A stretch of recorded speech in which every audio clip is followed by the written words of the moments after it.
there is the reason. We have King Charles III and Queen Camilla in the imperial state crown and Queen Mary's crown, waving to the thousands of people who are thronging the Mall, who have braved the rain and are here to witness an historic moment. And we see there the pages, who, I have to say, did behave very well, getting a moment that will stay with them for the rest of their lives. And also, Queen Camilla is joined by the two ladies in attendance who helped her with her train and doubtless steadied the nerves too this morning as she was getting ready. A wave to the crowd, and the crowd waves back. Robert Hardman, I believe, as a very young prince, was it age just 2 that Charles made his first balcony appearance? Yep, it was 1951, and he was 2, and he came out. They normally wait till you're sort of 2 or 3. The Queen came out as a babe in arms, but there we are. This is the rest of the family joining them now. The working family. It's quite interesting that we're seeing there all those who still undertake engagements, regular engagements, and their children. But I mean, this is such an important moment because this is the first time he has led the family out as king. He's been on that balcony, as you say, Kirsty, since he was tiny. He can just about remember the coronation balcony moment, and ever since then he's been seeing these scenes. But you know, he's leading them today. He's the one they're here to see. He does look relaxed. He's taking it all in, and it must be quite a scene to be on the receiving end of. And when you say working members, I mean, obviously we've got children there, we've got the pages today, some of them better known faces than others. Take people through the working members. A wave from two very popular people, not in a wheelbarrow around the garden today, something altogether different. And here we see, John, the helicopters coming in. Yes. Through the cloud, through the rain, they've made it. Exactly, they've battled through. So this is the first of 5 formations of helicopters we'll have ahead of the Red Arrows.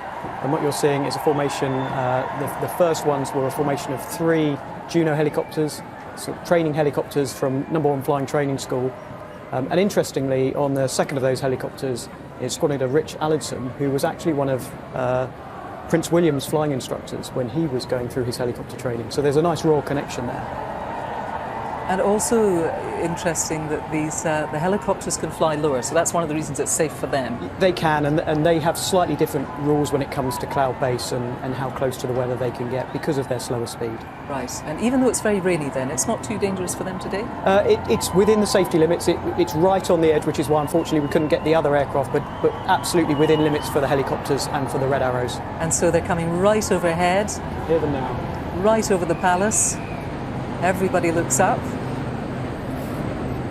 And so at the King top himself, of the screen. Sorry, go ahead. So I was the top of the screen there was the army formation, so a Wildcat and 2 of the AH-64s. So they're coming over now. So we've got formations initially from the Navy, then the Army, then the Royal Marines, and then finally the Royal Air Force. And the King and the Prince of Wales both looking up there and understanding both as helicopter pilots. That's interesting. It is. They know what it takes. Well, we've got the first monarch who can fly a helicopter. He was in his naval days. Correct me if I'm wrong, but he was actually a very good Wessex helicopter pilot. Yes. He was top of his class, so he knows what's going through their minds. And of course, the Prince of Wales has flown many helicopters, so there's a lot of expertise up there. If they're flying the wrong way, I'm sure they won't just hear about it from their immediate bosses. Now you see, everybody else is tilting their heads up, apart from the King and Queen. But of course, they've got something to be mindful of. So it's just eyes up for them. They're currently in their 59th season. They've got another 60 displays to do this year. And where are those displays? Are they all over the world, or do they tend to be in the British Isles? So the majority in the British Isles, but they do go all over the world. And this is the moment.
Well, that was a wonderful moment, an iconic moment, and it would have been a great shame if the weather had put stop to what really is a sort of seal on the day, I think, John, don't you? That sort of visual spectacle of something that we've come to know and be in awe of and also be very fond of, that spectacle of the red arrows.